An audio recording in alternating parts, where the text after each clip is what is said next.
Combining your double integrals is the name of this video. I am Mr. Ish. Thank you for joining me. We're just extending this concept of double integral calculations one step higher in terms of difficulty, but so that we are not lost in the complexity of the functions, we're looking at something easy in terms of geometric appearance, and we can understand this concept of combining your double integrals.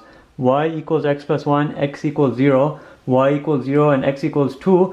Well, it represents a region of space which would look something like this. Y equals x plus 1 would be that. We're limiting everything here to the positive quadrants. Here's x plus 1, as you know. Y-intercept 0, 1. X equals 0 is your y-axis. Y equals 0 is your x-axis.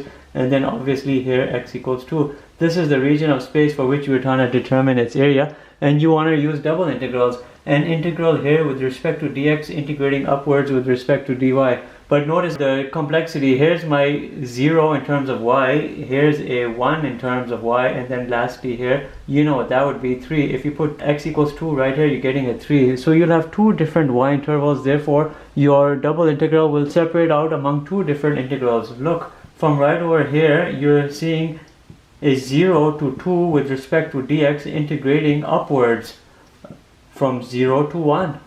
With respect to dy plus, here's my plus point. Now I have another y interval, as you're seeing, from 1 to 3. But what will be existing over here? With respect to dx, you're seeing that this x equals 2 limit goes up unhindered, but this now goes in that direction, so you have to track that curve. Y is equal to x plus 1, x is equal to y minus 1.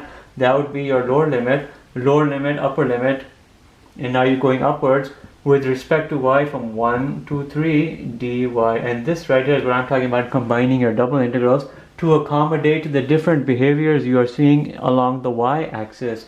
Now do your computations from here. You're getting an x with a 2 and a 0. Obviously we still have everything here with respect to dy. Here you're seeing a 2 and a y minus 1. With respect to y, you have 1 and 3 dy. From here you're having a 2 minus 0, which is a 2. You can bring it out, 2, 0, 1 dy plus.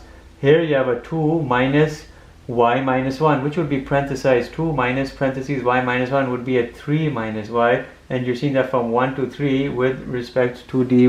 Now all you have to do is compute this. From all of here, you're just going to get 2 antiderivative y, 1 and 0 plus. Here you'll get 3y minus y squared over 2.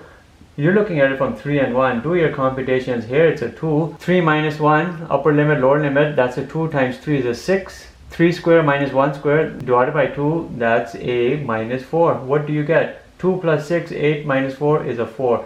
That would represent the area of all of this, and it would be right. You have a rectangle here, 2 times 1, 2 and a 1, that's a 2. Then you have a triangle, 2 times 2, half base and height, and that's a 2. So you indeed are seeing a 4, but now you're seeing this combining double integral concept. I don't have a single double integral at play. I have a double integral at play because I have two different y intervals to worry about. From 0 to 1, I have one set of things going on. Then from 1 to 3, I have a different set of other things going on, and you have to keep that in mind. And then you end up combining your double integrals based on the intervals you're playing around with. Thank you for watching.